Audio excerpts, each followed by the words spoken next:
What's up, everybody? This is Jesse Linares with the Sam via ArTeam, bringing you a little salon realness. One of the best cuts that we do in the salon all the time is the A-line, or the so-called tilted bob. When I was in school, I was taught to cut these vertically, and we would utilize the round of the head form and adjust finger angle to get that nice stack appearance using over direction, bringing all the hair backwards. I began to find in my own line of work that those shapes could be sometimes hard to reproduce on a regular basis, so we wanted to look at a way that we might construct a bob a little bit differently than the way we were trained to give us more consistent and dependable results. If you're interested, keep with us. So we're going to look at a nice approach to cutting a bob, and the number one principle that we should look at is that our line of graduation, or the layers, are going to follow the line that the perimeter is designed to follow. So if we have in our mind, before we begin, a tilted perimeter that works this way from the cranium towards the front to frame her jaw nicely, then we're going to work with our sections in a similar way. As I turn her towards you, our first section we're going to take is going to be from the center line, moving towards the front, and we're going to section in accordance to the line that we imagine the graduation and the perimeter is going to follow. So I'm going to section just a little bit under the occipital bone, leaving myself more than enough hair to secure that my perimeter is going to be nice and solid when we're done. I'll take the rest of this and clip it away. Same thing on the other side of the center line. I am scribing the line that the perimeter is going to follow.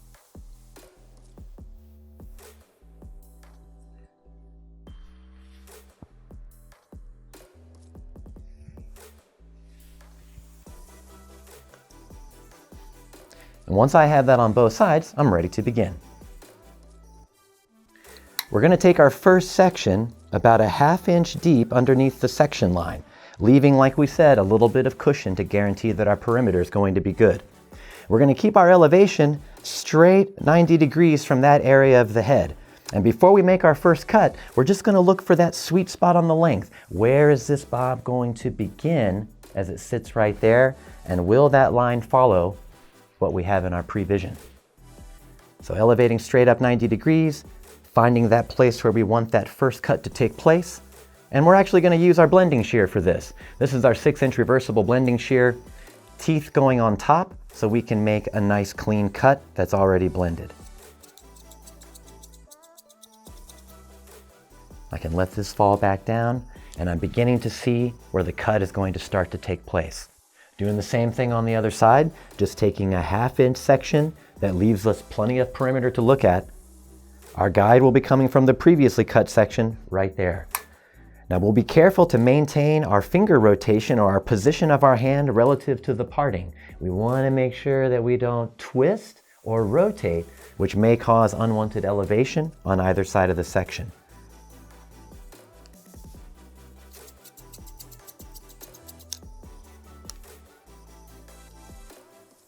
And we'll move into our next section, heading towards the front of the face. Now, as our section line has taken us a little bit farther down the head form, there may not be much that has to happen to this first section. This may serve as our perimeter. Let's take a look. About a ½ inch. And as I elevate this up, if I want to make sure that I don't bite that edge off in the perimeter, then I can adjust my finger angle slightly to give myself that safety. And we'll just check that on the other side too.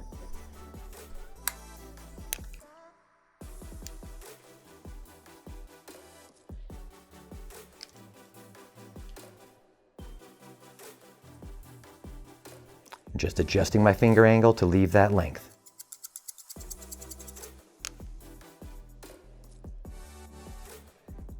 And we're just going to continue to drop down ½ inch sections, making sure that we're working 90 degrees, not rotating our fingers at all, and following the line that we left underneath right here.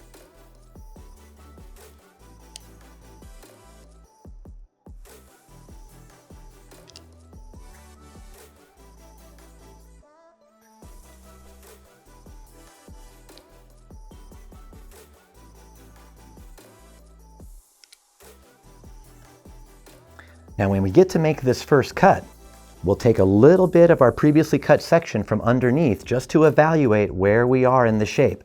As I elevate into position and I see that guide, if I blend to the guide, then I'm going to begin to perfectly mimic the head form. So if I want to build weight and volume out this way, then I need to make sure that I pull past that guide just a little bit to give myself the stack or the increase in graduation. There's the previously cut section as a guide. I will extend past it about a ½ inch and make my next cut.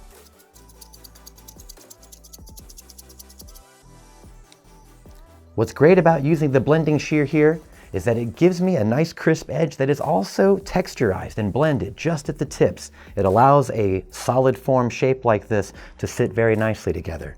Next section, adjusting my finger angle to keep the length behind the ear. And jump over to the other side.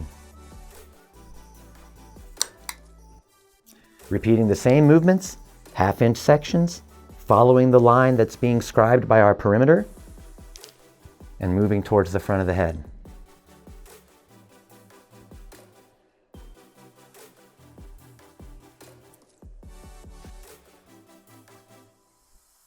I'll have two places to check myself on this next section. The section that I previously cut underneath, and then the new increased length section that lives right above it. So as I take a little bit of that previously cut section and a little bit of the section I just cut at the same level, I should see this. There's where I was underneath, and then the new section appears right next to it, showing me where I should be now.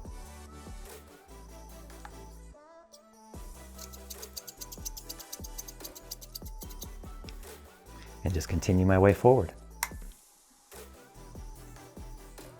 Adjusting my finger angle to preserve that length behind the ear. Now we're hitting a place where we're coming up to a critical point. It might be a good time to take a look with our blow dryer and our brush just to polish this section up and make sure that we're really loving what we see before we commit ourselves and continue to move up the side of the head. When working with your bobs, it can be advantageous to style them as you're completing the haircut, a little blow as you go. And one of my favorite brushes for working under the occipital bone, where we're really not looking for a lot of volume, is to use our 9-row brush. Our 9-row brush is great for a technique that some call leafing, but really it just involves that you're working underneath the section and you kind of hook it with a couple rows of the brush, roll it over in your hand, which generates some nice tension, and then you can pull it straight down and chase it with your blow dryer. This brush is really awesome for wrap drying and for controlling the volume or direction of the root.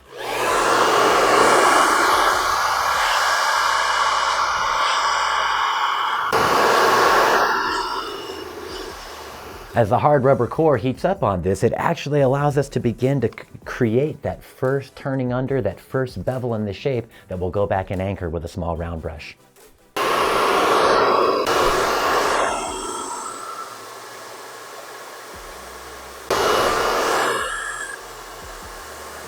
Once we're done blow drying that into shape, it really allows us to measure where we've progressed to so far. The new implied perimeter is right there, and we can see all of this stuff that just doesn't belong anymore. And as much as I want to cut that, we're going to give it just a little bit longer until we complete the perimeter. So I'm just going to continue working in ½ inch sections, following those lines, moving forward, 90-degree elevation.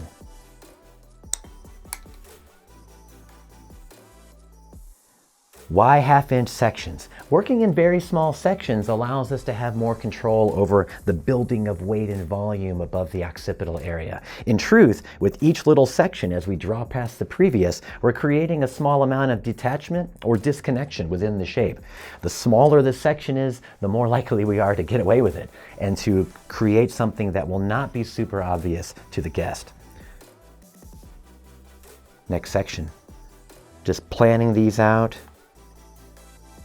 and setting them on both sides of the center line so I can see where I'm at. This is where we are.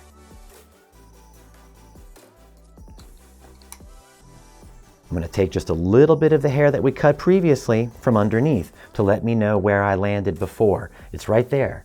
So if I want to continue to build the weight out this way, then I'm going to continue to pull past that guide when I make my cuts.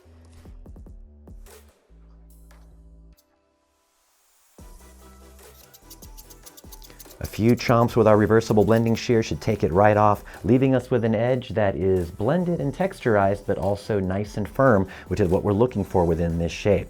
Yeah, a little blow dry action might be good there. Coming around this side, 90 degrees out from the head. This is the section that we just cut, and underneath there, we can see where we just were in the previous section.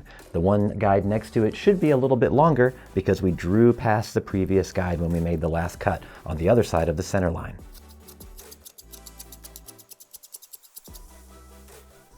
Let's put these in the shape with the blow dryer. Just picking it back up, following these sections as we move toward the face. 90 degrees straight out, a slight adjustment of finger angle to preserve that length behind the ear, and I make my cut. So if you've been watching so far, you're starting to pick up on a little bit of the repetitive motion that's involved here. You know, most great haircuts are just one thing after another. So you can see that I'm going to continue working in accordance with these sections, 90-degree cuts, working my way towards the face. And I'm going to keep taking half-inch partings and working my way forward until I bump into my top layer, which is where I'm going to stop.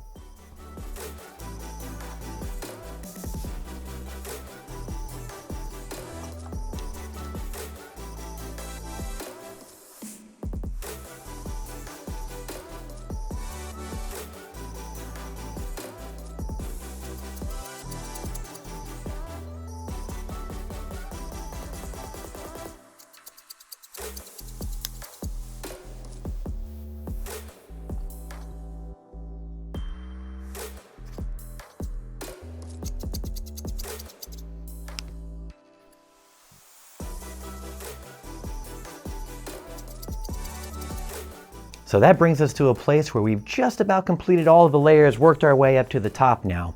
And some existing layers were already in place that I think will be able to blend us directly into what we've been doing. Let's have a look. So we were working off that corner, or what we would call a horizontal transition at the back of the head.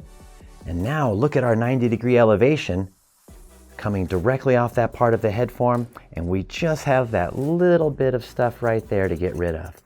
Still continuing with my blending shear to get a nice blended line. And look how that sits in there so sweetly. Perfect. We'll just continue that all the way forward here. Pardon my back. So 90-degree elevation from here is going to bring us up. And we were blending to our length, so you can see where that bails out there. And all we have to do is take off everything in between. Let's just repeat that on the other side. Working off that horizontal transition, sometimes known as the corner back, elevating straight up 90 degrees. There's our previously cut section from the other side of the head. All we have to do now is just take it off and then carry that line forward.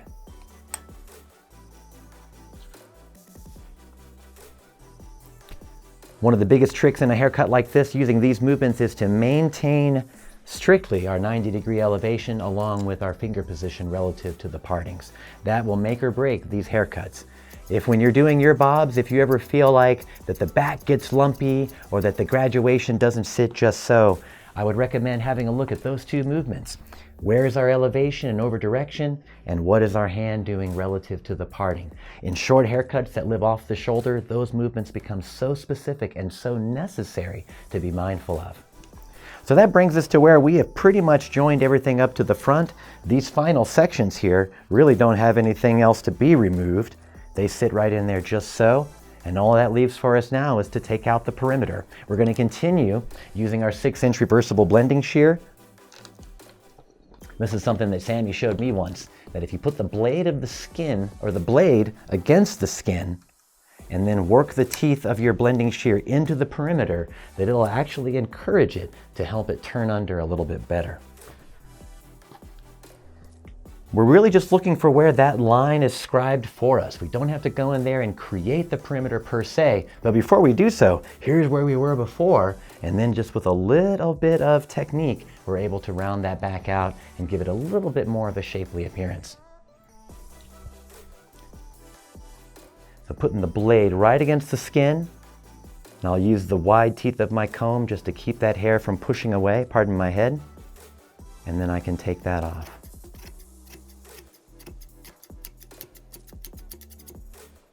Some little lingerers might be left, but we can go back and get them with one of our blunt shears.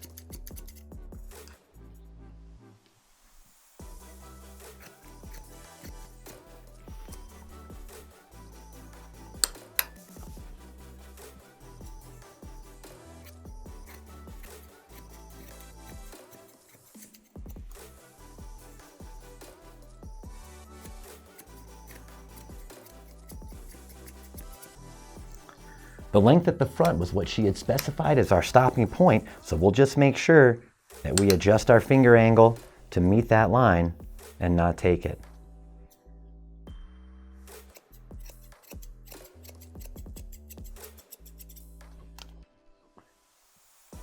And that gives us a line that sits really nice and lean there. Anyone that's left remaining, we can go in with a nice clean shear and knock those guys off.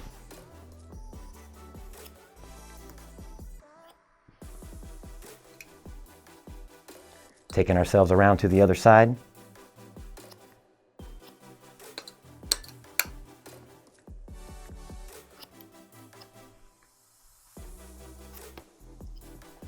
Now I'm just going to continue and do the exact same thing on the other side until I get the line that I'm looking for. Using the wide teeth of my comb just to hold the hair still. I'm not looking to put a lot of tension on it at this time. I just want to be able to keep it from pushing left to right as I take off the perimeter.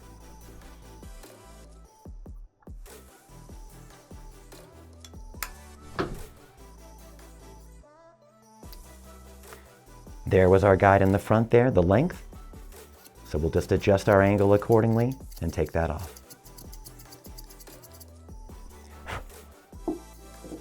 Any little fellas that don't belong, we'll get them too.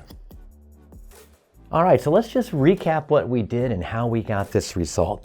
You know, we took a different sort of approach to creating a graduated or tilted bob in that we were going to work in accordance to a section line that followed our pre-visualized perimeter. How much tilt do I want on the bob? And if I have decided that I want a certain tilt, that my sections are going to follow that idea. So we worked in 90-degree elevation, meaning that if I was in the occipital region, 90 degrees might look like this. As I work my way up the head, 90 degrees becomes whatever it is, wherever I happen to be. And we pulled 90 degrees without any over direction, and we are making our lines with our 6-inch reversible blending shear, teeth on top. What allows it to happen there is that the hair is parked on the blade, the teeth make a cut, they lift, make another cut, and they continue to cut until the hair is gone. As we hold the hair and cut it with just a little bit of side-to-side movement, we'll get a very nice texturized line that also is blended. This works really awesome in haircuts that can have low elevation, which tends to yield a weighty top layer by its nature. So when we work with a blending shear and those low elevation ideas, it gives us less likelihood that we'll have to go back and blend it again later after the cut. So we just worked our way around 90 degrees, followed that line, and finally used our blender to go ahead and disappear all the excess baggage along the bottom, once again giving us that nice blended line that fits together but also has the appearance of solidity. Thank you so much for joining us today. We hope that you found this information entertaining, if not beneficial, in your world of hair. Look for us always on YouTube, Instagram, Facebook, all of the places. I'm Jesse Linares with the Sam via ArTeam.